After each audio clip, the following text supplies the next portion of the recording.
117-րդ էլեմենտը ՅՈՒՆԵՍԿՕ-ի որոշմամբ անվանարկվել է օգանեսոն։ Այս մեթոդը կարողանում է լուծել այս խնդիրները ու ատոմակայան ունեցող երկրները պետք է շահագրգիռ լինեն, որպեսզի նման մեթոդ լինի։ Իմ կարծիքով հոկտեմբերի 27-ի պահանջատերը դուժողը դա մեր պետությունն է։ Իհարկե, պետությունը գլխատվեց այդ օրը։ Առանց պրոֆեսիոնալիզմի հնարավոր չի որևէ բնագավառ, պատշաճ զարգացման հիմքերի վրա բերել։ Գիտության մեջ պետք է լինեն մարդիկ, որոնք իրենց միջի գիտությունն ավելի են սիրում, քան իրենց են կարևորում գիտության մեջ։ Հավերժավ, այս ազգի արժեքը, այս պետությունը, այս հողը ու այն տղեկ ովքեր այս սրբազան հողի համար արուն են թափել, այո, այդ 5000 սրբեր։ Full Learning-ը առաջինն ու միակն է Հայաստանի շուկայում, որն առաջարկում է աշխատանք բոլոր ուսանողներին։ Մեր դասընթացների ընթացքում նվեր հզոր համակարգիչ, ChatGPT 1 տարվա բաժանորդագրություն, պարտադիր եւ անվճար պրակտիկա, երաշխավորված աշխատանք, ուսանողներին զեղչ ըստ մոգերի, ճկուն ժամանակացույց, որը թույլ է տալիս ընտրել դասերի հարմար ժամ, օֆլայն կամ օնլայն սովորելու տարբերակ, դասախոսի այց ուսանողի տուն, անվճար շուրջօրյա խորհրդատվություն։ Զանգահարեք կամ այցելեք Գայի 1։ Full Learning ծրագրավորման դասընթացների նշաձողը Հայաստանում։ Եթե ուզում եք հենց մեր միջոցով բացահայտել հետաքրքիր մարդկանց ու տաղանդավոր երեխաների, ապա միացեք մեր Patreon-ին ամսական ընդամենը $5։ Բարև ձեզ, սա Live Armenia YouTube-յան ալիքն է։ Այսօր չափազանց հետաքրքիր ու ինքնատիպ եթեր ենք ունենալու Գիտությունների ազգային ակադեմիայի ավագ գիտաշխատող, կենսաֆիզիկոս Հրաչյա Սարգսյանի հետ, ում եւ սիրով ողջունում ենք։ Բարով եք եկել։ Շնորհակալ եմ։ Մեր հերթական հանդիպումն է, բայց թեման հերթական չէ։ Ես նշեմ, շատերը պարոն Սարգսյանին գիտեն որպես հասարակական քաղաքական գործիչ, մեր տարբեր եթերներում անդրադարձ են կատարել օրակարգային թեմաների, բայց այսօր նրան բացահայտելու ենք որպես գիտնական։ Ավելին, մեր հարգելի պարոն Սարգսյանը մշակել է ճառագայթարման, ախտորոշման եւ գնահատման նոր մեթոդ, որը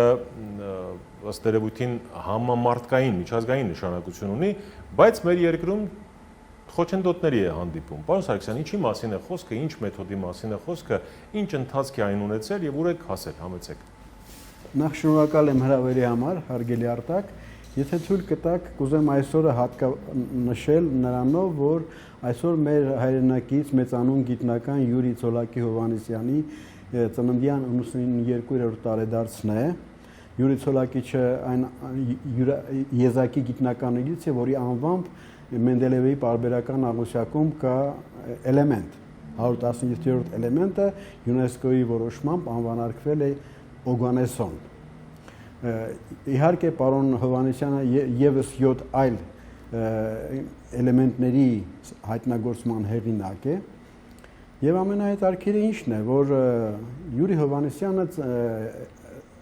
ծնունդ է Արևմտյան Հայաստանից մազապուրց եղած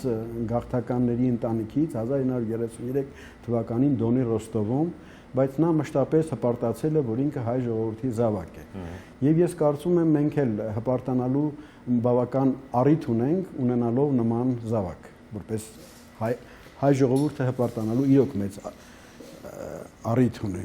որտեղ Յուրի Հովհաննիսյանները շատ չեն։ Մի անգամ ձեր եթերում ես ասացի, որ եթե Յուրի Հովհաննիսյանը սովետական միության քաղաքացի չլիներ կամ եթե ինքը հայ չլիներ,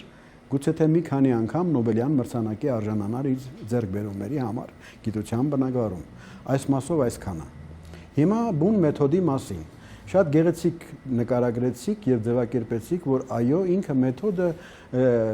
թեկուզ իր ստեղծման պատմությունը Հայաստանի հետ է կապված, Հայաստանում մինչև 2018 թվականը գործող բժշկական ռադիոլոգիայի կենտրոնում է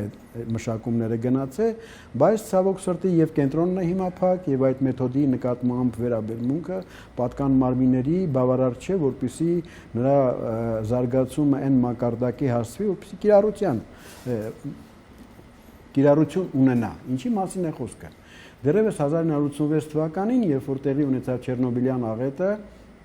այսինքն Չեռնոբիլի ատոմակայանում վթար տեղի ունեցավ, իսկ այդպիսի վթարները առանձնահատուկ են իրենց մասսայականությամբ, այսինքն ռիսկի գոտում հայտնվում են հազարավոր մարդիկ եւ այդ հազարավոր մարդիկ առաջնային օգնության կարիք ունեն։ Եվ այստեղ խնդիր է առաջանում, թե ինչ մեթոդով է հնարավոր հետճառագայթային վաղ շրջանում խմբավորել այդ մարդկանց իրենց ստացած ճառագայթային էներգիայի ծանրության աստիճանով, որովհետև ճառագայթային ազդեցությունը մի առանձնահատկություն է։ Օրինակ այս սենյակում մենք մի խումբ մարդիկ ենք, բայց նույն ճառագայթային էներգիան մեր օրգանիզմների վրա տարբեր հետք է թողում։ Եվ դրանք տարբերակելը, գնահատելը ծանրության աստիճանը իսկ կարևոր է հետագա միջոցառումների համար, բժշկական միջամտությունների էֆեկտիվության տեսանկյունից։ Եվ 86 թվականն էր, այն ժամանակ դեռ երիտասարդ գիտնական, երբ որ եկա եւ հայ գիտնականներին պատմեցի այս մեթոդի մասին, ինձ հարց տվեցին, ասացին հնարավոր է արդյոք ձեր այս մեթոդը կիրառվի ճառագայթվող կենդանիների ստացած դոզայի ծանրության աստիճանը գնահատելու համար, ասի իհարկե կարելի է, իսկ եթե մարդկանց արյունը լինի, հարց հնչեց, ասի բնականաբար այո, բայց գիտեք, վերջերս տեղի է ունեցել Չեռնոբիլյան աղետը, մենք ունենք 11 նմուշներ, աղետի գոտում վերականգնողական աշխատանք իրականացնող անձանց արյան քսուկներն են դրանք, կարող ենք այդտեղից որևէ բան եզրակացություններ անել։ Իրենց տված 11 քսուկների ուսումնասիրությունից ես միանգամից այսպես ասենք, էլի լաբորատոր ամենացածր մակարդակի սարքավորման միջոցով, որ պատրաստվել է ձեր խոնարհ ծառայի ձեռքով, իր համախոհների միջոցով, իր գործընկերների միջոցով, որոնց թվում նաև լուսավորքի հայրս էր, Աստվածօգին լուսավորի։ Ես կարողացա իմ ընկերների հետ միասին շատ արագ տարաբաժանել այդ 11 մարդկանց արյան քսուկների տեղեկատվությունը գիտական եւ ասեցի այս 5 հոգին պետք է հիմա կենթանի չլինեն։ Էքսպերտ հանդիսացող մեր գիտնական ընկերները իրար աչքերի նայեցին շատ զարմացած ու հաջորդ օր ես իմանում եմ, որ մենք այդ մասով 100% ճշմարտություն ենք արտաբերել։ Այսինքն խոսքը գնում է նրա մասին, որ այս մեթոդը իր պարզությամբ, իր էժանությամբ, իր մատչելիությամբ նաև չափազանց բարձր դոզաների դեպքում ցուցաբերում է գրեթե 100%-անոց ճշտություն, իսկ դա շատ կարևոր է։ Իսկ ճառագայթային ախտահարման երևույթը մի առանձնահատկություն էլ ունի։ Գոյություն ունի այսպես կոչված տարբեր կենդանի համակարգերի համար կիսամահացու դոզա, այսպես կոչված, որ նույն ճառագայթային իոնիզացնող էներգիայի քանակի դեպքում տվյալ տարածքում գտնվող օրգանիզմների խմբի մի մասը 30 օրում մահանում է, իսկ մյուս մասը մնում է կենդանի։ Բայց որպեսզի նա մնա կենդանի եւ առողջացման ընթացք ունենա, պետք է հստակ բժշկական միջոցառումներ իրականացվի։ Եվ այս իմաստով կենսադոզաչափության մեջ այս երևույթի գնահատումը շատ կարևոր արժեք ունի։ Մեր մեթոդը այս խնդիրը լուծում է նույնպես գրեթե 100% ճշգրտությամբ։ Այսինքն, եթե տարածքում կա 1000 ճառագայթահարված մարդ կիսա մահացու դոզայի տիրույթում, մենք կարող ենք խմբավորել իրենց երկու մասի եւ ասել, որ այս խումբը հստակորեն եթե միջամտություն լինի, իրենք չեն մահանալու, իսկ այս խմբի չմահանալու համար գուցե ավելի ուրիշ խորքային հետազոտություններ են անհրաժեշտ։ Պարոն Սարգսյան, ո՞րն է այս մեթոդի առանձնահատկությունը։ Ուրեմն դասական եղանակով ճառագայթային ախտահարման կենսադոզաչափական ուսումնասիրությունները բավական դժվար եւ թանկ հաճույք են։ Գոյություն ունի այսպես կոչված գենետիկական եղանակ, կոչվում է քրոմոսոմային աբերացիաների եղանակ, պիտի մենք դպրոցական կուրսից էլ հիշում ենք, որ քրոմոսոմները ինչքան կարևոր դերակատարություն ունեն կենդանի օրգանիզմներում, այո, պարզվում է նաև նրանք շատ զգայուն են արտաքին իոնիզացնող ճառագայթի ազդեցության նկատմամբ։ Full Learning-ը առաջինն ու միակն է Հայաստանի շուկայում, որն առաջարկում է աշխատանք բոլոր ուսանողներին։ Մեր դասընթացների ընթացքում նվեր հզոր համակարգիչ, ChatGPT 1 տարվա բաժանորդագրություն, պարտադիր եւ անվճար պրակտիկա, երաշխավորված աշխատանք, ուսանողներին զեղչ ըստ մոգերի, ճկուն ժամանակացույց, որը թույլ է տալիս ընտրել դասերի հարմար ժամ, օֆլայն կամ օնլայն սովորելու տարբերակ, դասախոսի այց ուսանողի տուն, անվճար շուրջօրյա խորհրդատվություն։ Զանգահարեք կամ այցելեք ԳԱԻ 1 Full Learning ծրագրավորման դասընթացների նշաձողը Հայաստանում։ Ուրեմն քրոմոսոմային աբերացիայի եղանակով մեկ հիվանդի ուսումնասիրությունը տևում է առնվազն 2-3 օր, եւ այդ քրոմոսոմային աբերացիայի եղանակին տիրապետողը պետք է լինի բարձրակարգ մասնագետ։ Ինքը ընդհանրապես գործընթացը նաեւ ուսումնասիրման թանկ հաճույք է։ Մեր առաջարկվող մեթոդը գրեթե 500 անգամ ավելի արագ է, քան քրոմոսոմային աբերացիայի եղանակը, անհամեմատ ավելի էժան է եւ այդ մեթոդի կիրառության համար հատուկ մասնագիտացված պատրաստվածություն չի ենթադրվում։ Խոսքը գնում է սովորական լազերային լուսային փնջի դիֆրակցիայի երևույթի, այսինքն ցրման երևույթի դիտարկումը տվյալ հիվանդը, որը ճառագայթային էներգիայով ախտահարված է, նրա մատից մի կաթիլ արյուն է վերցվում, պատրաստվում է միաշերտ քսուկ, այդ միաշերտ քսուկի վրա լազերային փնջի ցրման արդյունքում ստացվում է դիֆրակցիոն պատկեր, այսպես կոչված, եւ այդ դիֆրակցիոն պատկերի առանձնահատկություններից մենք կարողանում ենք արդեն մաթեմատիկական մոդելավորման միջոցով հակադարձ խնդրի լուծման ճանապարհով վերհանել տվյալ օրգանիզմի արյան կարմիր գնդիկների, այսպես կոչված էրիթրոցիտների չափային բաշխման բնութագրիչները։ Դրանք պարզվում է շատ կարևոր տեղեկատվություն են կրում օրգանիզմի վիճակի մասին, մասնավորապես նաև այդ չափային բնութագրիչները զգայուն են ճառագայթային ախտարման էներգիայի նկատմամբ։ Պարոն Սարգսյան, շատ բարի։ Ես գիտնական չեմ։ Կարող եմ քիչ տենց մակերեսային հիմա հարցերս ընջնջեն, բայց եկեք մաքսիմում պարզ խոսենք։ Չեռնոբիլն եղել է, այո, Ֆուկուսիման եղել է, Ֆուկուսիման եղել է, Վանաձորի քիմ կոմբինատը չկա, Նայրիտը չկա, ատոմականներ ուզում են փակեն։ Մեր ինչին է պետք ձեր մեթոդը։ Գիտեք, ձեր դիտարկումը ինձ վերադարձեց 30 եւ ավելի տարիներ առաջ մի տխուր դիպվածի, ուրեմն 95 թվականի գարունն է, իմ կողմից ղեկավարվող այս գիտական թեման ներկայացված է վերաֆինանսավորման։ Ես գալիս եմ, ձեր խոնարհծառան գալիս է էկոնոմիկայի նախարարություն համապատասխան վարչություն, ասում է, որ իմ կողմից տարվող թեմայի համար կա 3 ակադեմիկոսների դրական եզրակացություն, խոսքը այս մեթոդի մասին է։ Եվ այս մեթոդը կարողանում է լուծել այս խնդիրները, ու ատոմակայան ունեցող երկրները պետք է շահագրգիռ լինեն, որպեսզի նման մեթոդ լինի, որովհետև Չեռնոբիլյան աղետը ցույց տվեց, երբ որ չկա նման մեթոդ, որը հետճառագայթային վաղ շրջանում կարող է տարբերակել նույն դոզայի ազդեցության դեպքում օրգանիզմների ճառագայթվածության ծանրության աստիճանը, ապա դժվարություններ կառաջանան դրանից հետո այդ օրգանիզմներին ցուցաբերվող բժշկական մոտեցումները, միջամտությունները, այսպես ասած։ Եվ ինձ պատասխանատուն ասում է, գիտեք, ասում է, քանի որ մեզ մոտ ատոմակայանը չի աշխատում, համակարգիչն ասեց, որ այդ մեթոդը մեզ պետք չի։ Ասի, գիտեք, իմ ընկալմամբ, ասի, գիտությունը դա ազգային պատկանելություն չունի, եւ եթե ճակատագրի բերումով կամ իրապես Հայաստանում են գտնվում այն գիտնականների խումբը, որոնք կարող են մեթոդ զարգացնել, որը եթե անգամ Հայաստանում ատոմակայան չկա, բայց միևնույն է աշխարհում 200-ից ավել ատոմակայան է գործում, որոնց սպասարկման համար մի քանի միլիոն մարդ պրոֆեսիոնալ աշխատանքի մեջ է եւ որոնք ապահովագրված չեն, որ կարող են հայտնվել Չեռնոբիլյան աղետի հետևանքով առաջացնել։ Այսինքն հստակ մենք համամարտկային խնդրի լուծման առաջարկ ենք անում, ինչ է նշանակում, որ մեր մոտ ատոմակայան չկա։ Միևնույն է մարդը առանց չուզեց ինձ լսել, թեման փակվեց,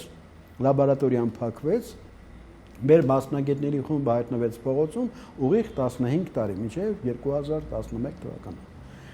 Բայց ասելիքս որն է, ընդամենը 4 ամիս հետո այդ հանդիպումից ատոմակայանը վերաբացվեց։ Չէ, դա հարցի մյուս կողմն է, այսինքն սա նեղազգային, ինչպես դուք ասացիք, խնդիր չի։ Իհարկե ոչ։ Հակառակը կարելի է այդ գիտական մեթոդով, այդ ուրիշ հարց է, որ կարելի է գիտական բանը էքսպորտ անել ու վաճառել դրանով։ Հենց դրա մասին է խոսքը, Ես հիմա մյուս հարցն էլ կտամ, այսինքն եթե ենթադրենք, հա, չնայած հələ փարկացու փակ չի ատոմակայանը, նոր բլոկ են կառուցում, բայց մեկա Թուրքիան չքաղաքականացնենք, հələ թողնենք։ Որը ռեգիոնում, մեր ռեգիոնում, որտեղ Իրանը միջուկային ծրագիր է զարգացնում, Trump papin ասում է խելոք մնա եւ այլ 1000 ու մի վտանգ կա ի վերջո։ Այո։ Ձեր մեթոդի մուլտիպլիկատիվ էֆեկտը կյանքեր փրկելն է, եթե չասեմ ուղակի օգգն։ Այո։ Ճիշտ է։ Այո։ Ինչու այդ մեթոդը միջեսով չի կիրառվում, պարսարից։ Ես ով է խոչընդոտում։ Ուրեմն եթե վերադառնանք 90-ական թվականներին Կարող է խառնեմ հարցերս տալի, բայց խնդրում եմ մաքսիմում փորձեմ պարզ լեզվով բացատրել, թե ինչու ենք մենք ոնց որ ասում են 95 թվականից դոփում նույն տեղում, որովհետև 95 թվականին մեր ստացած գիտական արդյունքների հիման վրա պաշտպանվեց նաև տեխնացուական ատենախոսություն եւ այդ բոլորը գիտական ոնց որ հիմնավորում ստացած ներկայացվեց գիտական հանրությանը, այսինքն հաջորդ փուլում պետք է ավելի լավարկվեր դրա մեթոդը, դրա փորձարարական հանգույցները, Փառք Աստծո 30 տարի հետո հիմա այնքան ազարգացել IT ոլորտը, այդ բարձր տեխնոլոգիաները, որ ամեն մի հանգույց, որ անհրաժեշտ է այս մեթոդի իրագործման համար, շատ ավելի բարձր վիճակում է գտնվում, շատ ավելի էժան է, շատ ավելի մատչելի է, եւ այս իմաստով այո, Հայաստանը կարող է դառնալ համամարտկային պահանջարկ ունեցող մեթոդի ստեղծող, սեփականատեր եւ արտահանող, որի պոտենցիալ շահառուները աշխարհում գործող բոլոր ատոմակայաններ են։ Բարեբախտաբար մեր երկիրն էլ է այդ 30 երկրների ցանկում, որոնք ունեն ատոմակայան։ Ես ցավում եմ, որ մենք մինչև այսօր խորությամբ չենք գիտակցում, թե ինչ բան է Հայաստանը ատոմակայան ունենալու դեպքում եւ ինչ կլիներ Հայաստանը առանց ատոմակայան ունենալու։ Մեր ողերին բարեկամները դա շատ լավ են հասկանում։ Օրինակ բոլորովին վերջերս մի տարի չի անց է, Սուլթան Էրդողանը մի հայտարարություն արեց, որ Հայաստանի ատոմակայանը տարածաշրջանում վտանգ է ներկայացնում եւ դա պետք է փակել։ Ի պատասխան Սուլթան Էրդողանի ասեմ, ես որպես գիտնական, մասնավորապես որպես կենսաֆիզիկայով, ճառագայթային կենսաբանությամբ զբաղվող անձ վստահեցնում եմ, որ բոլոր տեսակի էներգետիկ աղբյուրների շարքում ատոմային էներգետիկան, ատոմային տեսակի էներգիան ամենաանվտանգներից է էկոլոգիական տեսանկյունից, այսինքն շրջակա միջավայրի անվտանգության տեսանկյունից, եւ հիդրոէներգետիկան, եւ ջերմաէներգետիկան, եւ արևային էներգետիկան, եւ շատ ուրիշ ալտերնատիվ էներգետիկայի միջոցներ, որոնցով այսօր մարդկությունը փորձում է իր էներգետիկ անվտանգությունը ապահովել, զիջում են իրենց անվտանգային բնութագրիչներով ատոմային էներգետիկային։ Այս իմաստով Էրդողանների բերանը կարելի է փակել նրանով, եթե Հայաստանը դառնա էքսպորտյորը նման մեթոդի, բայց ցավոք սրտի խոչընդոտների ենք հանդիպում, տարբեր տիպի խոչընդոտների, արդեն 9-րդ տարին է, ես 5-րդ անգամ այս թեման ներկայացրել եմ։ Ինչն է գլխավոր, ինչն է։ Ասեմ, օրինակ 4 անգամ մերժվել է թեմայի ֆինանսավորումը հետևյալ ձևակերպմամբ, որ Հայաստանում գործող կարգի համաձայն նպատակային պետական ֆինանսավորման ենթակա թեմաները, որոնց թվում այս թեման է, քանի որ սրա առաջին շահառուն մեր ատոմային էլեկտրակայանն է եւ ատոմային էլեկտրակայանի կառավարումը համակարգող տարածքային կառավարման նախարարությունը, իդեպ այդ գերատեսչություններից մենք արդեն քանի տարի ունենք բավական լուրջ պատճառաբանված դրական եզրակացություն եւ նաեւ Հայաստանում գործող միջուկային անվտանգության կոմիտեի դրական եզրակացությունը, որ մեթոդը իրապես անհրաժեշտ է լուծելու համար մասսայական աղետների դեպքում առաջացող խնդիրները, բայց առաջ չի գնում։ Ասում են փողը քիչ է, ձեր ուզածը շատ է, մենք այդքան հնարավորություն չունենք։ Հիմա այս տարի նոր կանոնակարգ են շրջանառության մեջ դրել, որը այդ փողի հարցը կարծես թե լուծում է, բայց հիմա էլ անորոշության մեջ են, թե երբ պիտի հանձնաժողով ստեղծվի, երբ պիտի գնահատական տրվի, այսինքն ստացվում է այլ նույն ընդհանուր խողովակի մեջ է դրվում եւ կարող են ամիսները անցնել եւ մեթոդի մշակման, զարգացման խոսքը գնում է շատ որոշակի սարքավորման ստեղծման մասին, որը ունենալու է պարտատիվ չափեր, այսինքն ինքը օգտագործելի է լինելու ոչ միայն այս բնագավառում։ Full Learning-ը առաջինն ու միակն է Հայաստանի շուկայում, որն առաջարկում է աշխատանք բոլոր ուսանողներին։ Մեր դասընթացների ընթացքում նվեր հզոր համակարգիչ, ChatGPT 1 տարվա բաժանորդագրություն, պարտադիր եւ անվճար պրակտիկա, երաշխավորված աշխատանք, ուսանողներին զեղչ ըստ մոգերի, ճկուն ժամանակացույց, որը թույլ է տալիս ընտրել դասերի հարմար ժամ, օֆլայն կամ օնլայն սովորելու տարբերակ, դասախոսի այց, ուսանողի տուն, անվճար շուրջօրյա խորհրդատվություն։ Զանգահարեք կամ այցելեք Գայի 1։ Full Learning ծրագրավորման դասընթացների նշաձողը Հայաստանում։ Պարոն Սարգսյան, գուցե ինքը, որ վեր հայաստանյան տիրույթում է գտնվում, հետևաբար այս ներքին պատկան մարմինները վախենում են կամ այլ ուժեր են ներգործում։ Տեսնում եք նման տարբերակ, թե ոչ։ Գիտեք, ես նման մտահոգություն ունեցել էի։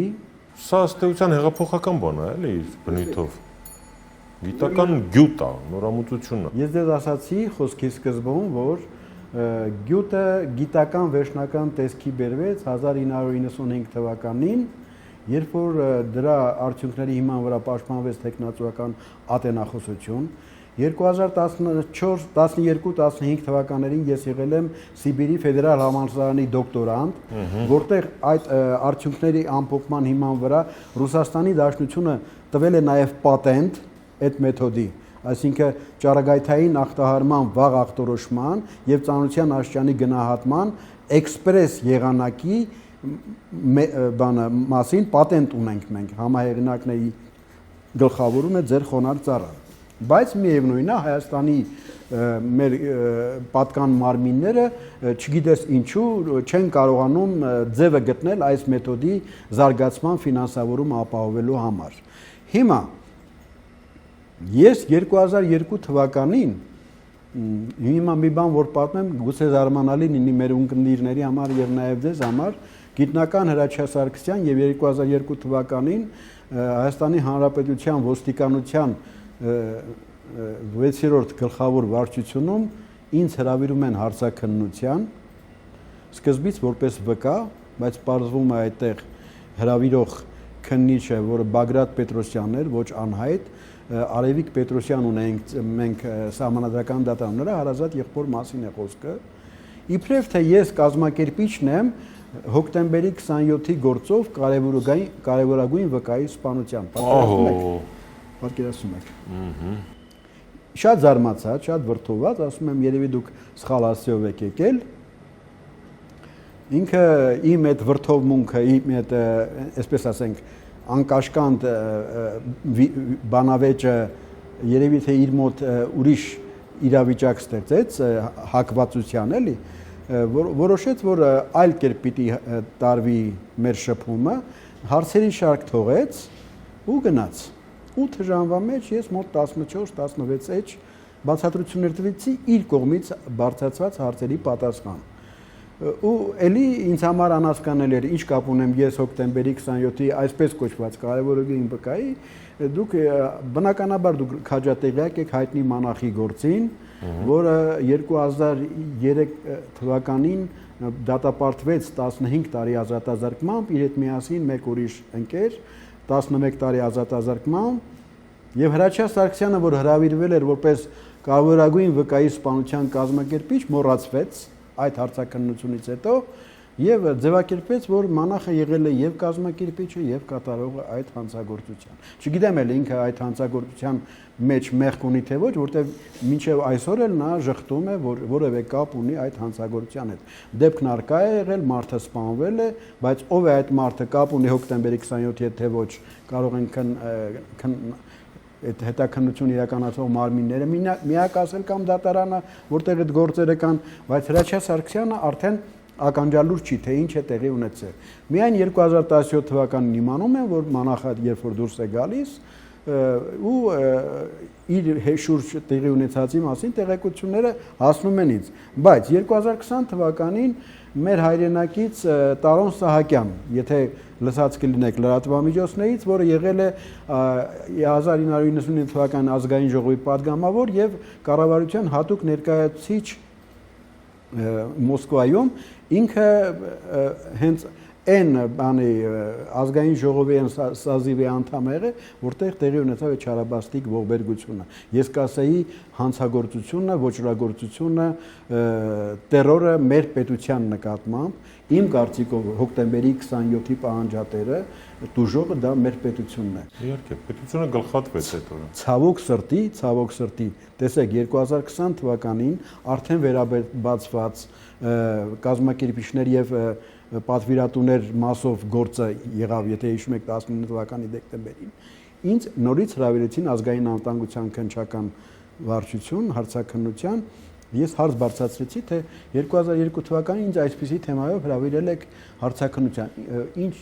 ընթացք ունի, ինչ ճակատագիր ունի հարցաքննության նյութերը,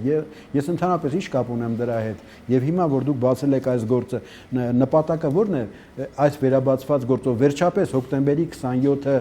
ինչ երևույթ է։ Դուք պատկերացնում եք պատասխանատու քննիչը, քննչական խմբի ղեկավարն ասում է, ինչ հայերը որ քաղաքական գործիչներ են սպանվել, բայց դա ինչ կապ ունի պետության եւ պետական շահի հետ։ Ցավ է, որ պատասխանատու իրավապահ մարմնի ներկայացուցիչը նման թեթև ձևով այս երևույթին հոկտեմբեր 27-ին վերաբերում, բայց շարունակեմ ձեր հարցի պատասխանը, այսինքն ստացվեց, որ խոչընդոտ, հա, ամենակարևորը, տեսեք, հոկտեմբերի 27-ի այդ կարևորագույն վկայի այսպես կոչված հարցաքննության ժամանակ ես նաև հանդիպեցի ոչ անհայտ կրակեմ հրաչ մականուն ունեցող անձի հետ իր աշխատասենյակում, որ այդ ժամանակ այդ գլխավոր վարչության, 6-րդ վարչության ղեկավարն էր, եւ չգիտես ինչու իրեն հետաքրքիր էր, թե ես ինչ գիտական գործունեությամբ եմ զբաղվում, ինչով եմ զբաղվում։ Մի քանի իր հարցերը, երբ որ ես հիշում եի արդեն 20 թվականի պրիզմայով, թե ձեր աշխատանքը ինչ ձևով կարելի է կիրառել մարդկանց, ասենք, ճառագայթային վնաս բերելու եւ այլն, մի տեսակ քմծիծաղով ասացի, պարոն Հարությունյան, այս մեթոդը ընդհանրապես ճառագայթային իոնիզացնող նյութերի հետ գործ չունի։ Ինքը շատ անվնաս, շատ անվտանգ, ընդհանրապես սովորական լուսային ճառագայթով լազերի միջոցով արյան մի կաթիլը, որ վերցվում է ճառագայթում ստացած անձից, հետազոտում է իրականացվում եւ եթե թղթով կարելի է վնասել որևէ օրգանիզմի, ապա նաեւ ի մեթոդով կարելի է վնասել որևէ մեկին, էլի։ Ու այդ դրանով ավարտվեց, բայց եկեք տեսեք, որ մինչև որոշել շարունակվում են խոչընդոտները։ Իմ տպավորությունն է, որ մեթոդը Հայաստանում կյանքի կոչվելուն շահագրգռությունը բացակայում է կամ կաշկանդվածություն կա հստակ արտաքին ուժերի ազդեցության տակ։ Անգամ այսպիսի իրավիճակ էլ եղավ 2016 թվականին Մոսկվայի պետական համալսարանում ես այս աշխատանքներից ապրոբացիան էի իրականացնում եւ այնտեղ ներկա էր նաեւ իմ լավ ընկերը Տարոն Սահակյանը, որի մասին նոր ես բարձրաձայնեցի, ինձ հարց է տալի սեմինարից հետո, ասում է Հրաչյա ջան, զգում եմ, որ բավական լուրջ տիրապետում ես քո նյութին ու այդ լսարանի վերաբերմունքից երևում է, որ լուրջ գործ է արվել։ Չես կարծում, որ այդ քո աշխատանքը ինչ որ ձևի կարող է կապված լինել Լիտվինենկոյի թունավորման հետ։ Հիշում եք Լիտվինենկոյի պատմությունը, ասում եմ, ով է Լիտվինենկոն։ Ձեր խոնարհծարան այդ օրը Լիտվինենկոյի մասին առաջ անգամ է լսում։ Բաժնում է Լիտվինենկոն այն հատուկ ծառայությունների ներկայացուցիչն է սովետական միությունից, որը գնացել է սովետական միությունից, որը հետագայում հայտարարել է, որ հոկտեմբեր 27-ը դա Ռուսաստանի հատուկ ծառայությունների կազմակերպած գործն է եւ այդ պատվերը իջեցվել է Վլադիմիր Պուտինի կողմից։ Այդող ուսումնասիրությունները անեն, հետաքննություն, նախաքննություն անեն, պարզեն ռուսներն են մեղավոր, թողան պատասխան տան։ Մեր ողերին բարեկամներն են մեղավոր, թողան պատասխան տան, բայց հայ ժողովուրդը ինչ մեղք ունի, որ ունի ատոմակայան, հայ ժողովուրդը ինչ մեղք ունի, որ հոկտեմբերի 27-ի շահառուները այս տարածաշրջանում ունեին իրանց խմբային կամ չգիտեմ աշխարհաքաղաքական շահերը։ Մենք դրա զոհը դառանք փաստորեն։ Հոկտեմբեր 27-ից հետո մեր երկիրը չի կարող իր ողնաշարը ուղղի։ Ու այսպես մարտների արանքով նայել հոկտեմբերի 27-ին ցավալի իրողությունն է, ցավալի փաստ է սա։ Full Learning-ը առաջինն ու միակն է Հայաստանի շուկայում, որն առաջարկում է աշխատանք բոլոր ուսանողներին։ Մեր դասընթացների ընթացքում նվեր հզոր համակարգիչ, ChatGPT 1 տարվա բաժանորդագրություն, պարտադիր եւ անվճար պրակտիկա, երաշխավորված աշխատանք, ուսանողներին զեղչ ըստ մոգերի, ճկուն ժամանակացույց, որը թույլ է տալիս ընտրել դասերի հարմար ժամ, օֆլայն կամ օնլայն սովորելու տարբերակ, դասախոսի այց ուսանողի տուն, անվճար շուրջօրյա խորհրդատվություն։ Զանգահարեք կամ այցելեք Գայի 1։ Full Learning ծրագրավորման դասընթացների նշաձողը Հայաստանում։ Մարդամեկը ասում էր, որ բացահայտված է, բան, հոկտեմբերից։ Հա, դե տեսեք, երբ որ իրավիճակ եղավ, անգամ մեր պատասխանատուներից Անդրանիկ Քոչարյան, հիշում եք այդ անձին, լսել եմ։ հա, ցավով պիտի հիշենք իր վերջի վերաբերմունքը մեր լրագրող ընկերուհու հանդեպ, շատ անպարկեշտ էր եւ անթույլատրելի, անընդունելի, բայց ինչևէ իր ամբիոնից ազգային ժողովի ելույթը, որ հոկտեմբերի 27-ն է պատճառը, որ մենք ունեցանք 44-օրյա պատերազմ, այդ հարցում ինքը ճիշտ է իդեպ։ Չգիտեմ նպատակը որն է եղել իր բարձրաձայնման, բայց դրա մեջ կա խորը իմաստ, խորը բովանդակություն։ 44-օրյա պատերազմը արդյունք է, հետևանք է 1994 թվականի մայիսի 12-ից հետո Հայաստանում ընթացող գործընթացների, այդ մեր ազգի դեմ կնքված հրադադար կոչվող այդ պայմանագրի եւ 4-օրյա պատերազմը ապրիլյան եւ 44-օրյան գալիս են այնտեղից։ Երկար թեմա է, պարոն Սարգսյան, չեմ ուզում մտնեմ այդ, բայց ուզում եմ հակադարձել, որ որևէ գուցե ցենց մանրաթելերով, դե մի անկախ պետություն հնարավոր չի կապված չլինի, բայց այնտեղից չի գալիս։ Ախր 44-օրյան շատ կոնկրետ մեղավոր ունի, շատ կոնկրետ հրամանատար պատասխանատու եւ շատ էլ մեռան ապացուցելով էլ, ասենք դե ստեղծել են հանձնաժողովը, դե թող ասեն, թող եզրակացությունը կարդան։ Ախր Ոզնուն էլ է հայտնի էլ այդ 44-օրյան ոնց եղավ։ Դե 44-օրյան եղավ, որովհետեւ մենք մեզ դրել ենք, ասենք, ինչ ենք մութ սենյակում կատու փնտրում, էլի։ Ակնհայտ է, չէ, ասենք, դե ինչ եղավ։ Մարտերը Շուշիի համար շարունակվում են, ասենք, երբ որ Շուշին արդեն հանձնված է։ Գալիս են ռազմավթերքի կամ ստրատեգիա բանի պլան են փոխում, մի խոսքով էլի ինչ պետք չէ սվաղել, հիմա էլ տագետ են։ Տագետը գրադները քաշեք, թող գրագետները կան կառավարեն երկիրը։ Մարդ չկա բացի ձեզնից, տագետ եք։ Ինքնախոստովանություն է դա, բայց կապ չունի, դավաճանությունը եղել է վերջ։ Ակնհայտ է դա։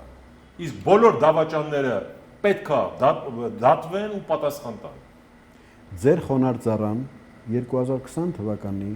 հուլիսի 25-ին ուրեմն լրատվամիջոցը մոռացա մամուլի ասուլիսի ժամանակ բաց նամակով դիմեց պարոն Փաշինյանին, հայտարարելով, պնդելով իր ունեցած տեղեկատվության հիման վրա, որ եթե ուզում եք, որ Հայաստանը ներքաշվի լուրջ մարտահրավերների, այդ թվում նաև պատերազմի մեջ, ապա դուք պարտավոր եք ամեն ինչ անելու վերաբացված հոկտեմբերի 27-ի գործը տանել, այսպես ասենք, ճշմարտության բացահայտման, բայց մինչև այսօր դա տեղի չի ունենում։ Այդ ո՞րն է բացահայտվել։ Հելել բաներ անում։ Մարտի 1-ը բացահայտված է, հիմա ուրա բացահայտված է։ Ուրա բացի, ինչն են բացահայտել է։ 7 տարի թալանչի են բռնում։ Մի թալանչու բռնել է։ Ոչ։ Բա ինչ հեքիաթների մասին է խոսքը։ Չի կարելի ուղիղ իրերը պետք է իրանց անուններով կոչենք, էլի։ Ոչ սրանք են հավերժ, ոչ սրանցի նախկիններն են հավերժ, ոչ էլ մյուսները ովքեր գալու են։ Ու թող բոլորը ակաժներին ող անեն, հավերժա, այս ազգի արժեքը, այս պետությունը, այս հողը, ու այն տղեկ ովքեր այս սրբազան հողի համար արուն են։ Արուն են թափել, այո։ Այդ 5000 սրբեր։ Վերջ։ Ախր չի կարելի, չէ, ասենք այդ իրանց տխմար, հիմար թեզերով, ինչ բան է, էլի ասենք, ինչի ում է, իրանք հիմար են, տակետ են, ուրեմն մեզ է դրել են հիմարի, թե։ Բայց այդ հարցում իրապես իրանք անկեղծ էին մի տգիտության դրսևորման։ Ես թքած ունեմ իրանք անկեղծ են, թե չէ։ Չէ, դավաճանական խունտան պետքա պատժվի, պրիչոմ այն մարդիկ, ովքեր ակնհայտ ապացուցված դավաճաններ են։ Ով ուզում է դա լինի։ Ժողովուրդն է դրա պահանջատերը, թող ներկայացնի իր պահանջը։ Ժողովուրդը դատող չի, պարոն Սարգսյան։ Ժողովուրդը որոշում կայացնողը։ Սա ագորա չի, էլի, ժողովուրդը մանրություններով իր Դո ինձ մնար ընդհանրապես այդ ժողովուրդը չել ընտրի, որտեղ այդ ժողովրդին մեռան ֆռռացնելով, մեռան խաբելով։ Ժողովրդին կկրթեինք, մի հատ բարձրագույն մակարդակի կբերեինք, ոչ թե ինչ կրթության, ինչն է կրթությունը նորաձև, հիմա ասել էի։ Դե կրթված ժողովուրդը, իրազեկ ժողովուրդը կարա ընտրություն կատարի։ Համաձայն եմ։ Չկրթված ժողովուրդը ընտրացնել է սա, էլի սրանք են, էլի։ Ինչ ասես։ Դե եթե ժողովրդին բերում են մի վիճակի, որ 2018 թվականի ապրիլ-մայիսը տեղի ունենում երկրում, այսինքն այնքան են վատացում Ո՞վ է սրանց նախկիններին պապս կասեր բարիքալլա ասում։ Դրանց մեդիա մենաշնորհների ու հնդկական հիմարությունների տխմարագույն թույն ու ապուշ սկեչերի հետևանքն է։ Միանգամայն համաձայն։ Իրանք են բուծել, իրանք են մեծացրել իրանք գոջիներին չգիտեն։ Ոտես չի ասելով չի, էլի, ասեմ մի բուր Հայաստանում եք ֆռստում եք խափում։ Ինչքան կալա հիմա, ինչքան կտորել ենք, ինչքան մեռնեն։ Լավ է սրբազանը։ Հայաստան առանց հայկականության ում է պետք է տենց Հայաստանը։ Միանգամից ազգությունն էլ Ամերիկայի պես սարքեք citizen պրծեք։ Ազգ չկա, բան չկա։ Առանց հայ ՉՊՃՌ-ների ուրեմն բանն է 2018-ից է սկսում Հայաստանի պատմությունը։ Դասական նկասերի է իրոք։ Տենց չի էլի ախր, տենց չի էլի։ Դե նման մոտեցումը հայրենիք, Հայաստան եւ պետություն հասկացություններին դա խեղկատակություն է կներեք։ Դե բա դրա համար պետք է իրեն ծանոթներով կոչենք, էլի։ Գիտական հանդրույթը մեծ առումով, ես չեմ ասում բոլորը, սսկված է, մշակութայինը սսկված է։ Ինչ միություն ասես ունենք, մեր դոտացի բաների պետական բյուջեի վրա նստած ծծում են այդ պետական։ Հայաստանում գիտեք ինչքան հասարակական կազմակերպություն։ Լսեք, բոլորը համարում են Արցախը Ադրբեջան։ Հա։ Ոչ իհարկե։ Դե բա ուրա ձենները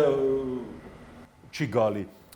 Այն որ ակնհայտ է, ոչ իշխանությունն է իշխանություն, ոչ ընդդիմությունն է ընդդիմություն, դա ակնհայտ է, էլի։ Հասկացանք, սրանք ստեղ են ֆռստում, խափում, գալիս է ամեն 5 շաբթի հիմարագույն բաներ ասենք, ազգային երացնում է գնում է։ Այն էլ այնտեղ շարունակում են իրենց մանդատներով ապրում են ուրախ երջանիկ, չգիտեմ, կամ տխուր երջանիկ, այդ ինձ քիչ է հետաքրքիր։ Կարևորն արդյունքն է։ Հա, բայց հասարակական քաղաքացիական հասարակություն կա, չէ՞։ Կան էլիտա, չէ՞։ Որը ցավալի անգործության մեջ է։ Դե ցավալի չէ, հանցագործ անգործության մեջ է։ Տեսեք, մինչև 2018 թվականը Արտակ ջան, գիտությունը սպանվում էր առանց չֆինանսավորելով։ Իմ համոզմամբ հիմա մեր գիտությունը, այսպես ասենք, ոչնչացվում է ֆինանսավորվելով։ Այն չափորոշիչները, որոնք դրվում է գիտության գնահատման հիմքում, եւ այն սահմանափակումները, որ բերվում է գիտական կազմակերպության ղեկավարի դեմ, որպեսզի նա իրականացնի առաջընթաց գործողություններ իշագիտության, շատ տարբեր են։ 40 միլիարդ դրամ ներդրվել է մեր գիտական տիրույթի զարգացման համար։ Ընդհանրապես գիտության մեջ դրված 1 ռուբլին տրամաբանական ժամկետում ամենամեծ շահույթ ապահովորն է, մինչև 100%։ Հիմա ես հարց եմ տալի ինձ եւ այդ ներդրողներին։ 40 միլիարդ դրամը դա 80 եւ ավելի միլիոն դոլարն է, մոտ 100 միլիոն դոլարի մասին է խոսքը։ Այդ 100 միլիոն դոլարը, որ ներդրվելու է մեր գիտության մեջ, ինչ ժամկետում դա կարա վերադարձվի մեզ։ Եթե նման աշխատանքները, որոնք հստակ կարան նյութական արդյունք բերեն, չեն ֆինանսավորում, բա ի՞նչն է ֆինանսավորում։ Չգիտեմ։ Ինչ ուզում ֆինանսավորում են, իրանց ինչ կա։ Ապուշությունները, ինչերը, ես շատ գիտեմ ինչ է, ԼԳԲՏ, բան, այլասեռություն, ինչ իրանց արժեքները, ինչ որ իրանք բան են անում։ Թուրքիայի հետ աղբյուրությունը բանը է, դրանք են։ Դա հիմա բանը եղել է 100 տարի։ Ու սենց, պարոն Սարգսյան, ավարտում ենք, որն է ստեղծված իրավիճակում ելքը, ինչ եք առաջարկում։ Ելքը տվեց իրենց տգիտությունը խոստովանած ղեկավարը եւ իր շրջապատը, որովհետեւ առանց պրոֆեսիոնալիզմի հնարավոր չի որևէ բնագավառ պատշաճ զարգացման հիմքերի վրա բերել։ Գիտության մեջ պետք է լինեն մարդիկ, որոնք իրենց միջի գիտությունն ավելի են սիրում, քան իրենց են կարևորում գիտության մեջ։ Դրա օրինակ մեր ինստիտուտի թող ինքը չլսի, տնօրենն է, որը նվիրական գիտնական է։ Գիտությունից դուրս իր համար ուրիշ արժեք չկա։ Շատ ողջունելի է, բայց այդ մարդու տված հնարավորությունները շատ սահմանափակ են։ Մեր ինստիտուտը կար ժամանակում հսկայական գիտական պրիբորներ ստացավ ժամանակակից, բայց այսօր մարդկանց, որոնք պիտի սպասարկեն այդ սարքավորումները, մարդկանցով չի ապահովում, որովհետև այսպես կոչված կներեք ստավկաներ չկան։ Չկա այն բան աշխատավարձի բյուջեն, որով հնարավոր լինի մարդկանց ընդունել գործի եւ ապահովել այդ սարքավորումների գործունեությունը։ Մի ուրիշ խնդիր էլ կա։ Մի տևական ժամանակ ես ասացի, որ փող չտալով էին գիտությունը քանդում եւ մեր կարևորագույն ուղղությունները բնագիտական, դա ֆիզիկան է, դա քիմիան է, դա կենսաբանությունն է, մեր երիտասարդությունը խուսափում էր գնալ այդ ուղղություններով, հսկայական քանակով տնտեսագետներ ունենք, տնտեսություն չունենք, լիքը իրավաբաններ ունենք, անիրավական երկրում ենք ապրում ու լիքը այդպիսի խնդիրներ։ Ինչքան ուզեք հասարակագիտական, պատմագիտական մասնագետներ ունենք, պատմություն չունենք, բարձվում է իրական Հայաստանը ու պերց։ Բայց թավոք սրտի Արմեն Մովսյանն իման լուսավոր հայը, պատմաբանը, որ Սուրբ Լեռնաշխարհ էր, չէ՞ անվանը իր գրքերից մեկով։ Մեր հայկական լեռնաշխարհը Սուրբ Լեռնաշխարհ Մովսիսյանի մոտ Արտակ Մովսիսյան, այո, ես էս արմացա դոկտոր պրոֆեսոր էր։ Ֆանտաստիկ եզակի անձնավորություն։ Վերջերս նրա 50-ամյակը լրացավ, թե 55-ը սրտի, հա, կոവിഡ്ը նրան չխնայեց, բայց կոവിഡ്ը։ Ինչ էր կոവിഡ്ը։ Հա, այդ ուրիշ հարց է, դա կասկածելի, հա։ 7 միլիարդ փորձագիտական կրոլիկներ, խոսքը մարդկության մասին, երկիր մոլորակի վրա ապրող։ Իրենք փորձագիտական կրոլիկ են միջազգային այդ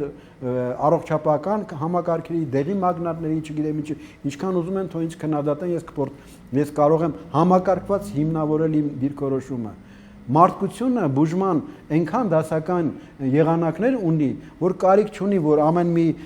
հիվանդությունը հնարել ու այդ հիվանդության շուրջ լիքը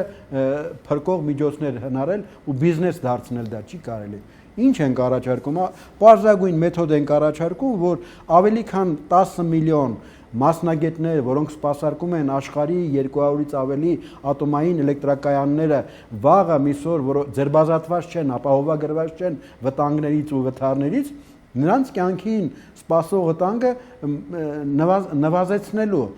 հետ վթարային շրջանում նրանց տրվող օգնությունը արդյունավետ դարձնելու։ Մեր ուզածն ինչ է։ Ծիծաղելի թիվ։ Այսօրվա իշխանավորներից առաջին մի քանիսի այսպես կոչված ծառայողական մեքենայի գին ենք ուզում։ Ես իմ ինչ փողեր չենք ուզում։ Իսկ այդ սարքավորումը կարող է մի քանի 100 միլիոն դոլար միայն Հայաստանի բյուջեին օգուտ բերի։ Շատ ընկալելի ժամկետի մեջ։ Եվ մարդկային կյանքեր փրկել, եւ հստակ բիզնես շահ ունենալ։ Հստակ բիզնես շահ եւ գիտական պոտենցիալի արտահանում, էլ չեմ ասում զարգացում։ Բայց չգիտես ինչու պատերի տակ ինչ որտեղ խոսում են, որ այս աշխատանքը քիմիական ֆիզիկայի հետ քիչ կապ ունի, կամ ընդհանրապես Հայաստանը ատոմակայանը պետքա փակել, այս գիտությունը մեր ինչին է, սա ինչ մոտեցում է։ Ես չեմ հասկանում։ Ինչ է նշանակում գիտությունը հայկական չի կամ պահանջատերը միայն Հայաստանը չի։ Ավելի ուրախ պետք է լինենք, որ մենք կարող ենք առաջարկել մի բանը, որ մարդկությանն է պետք։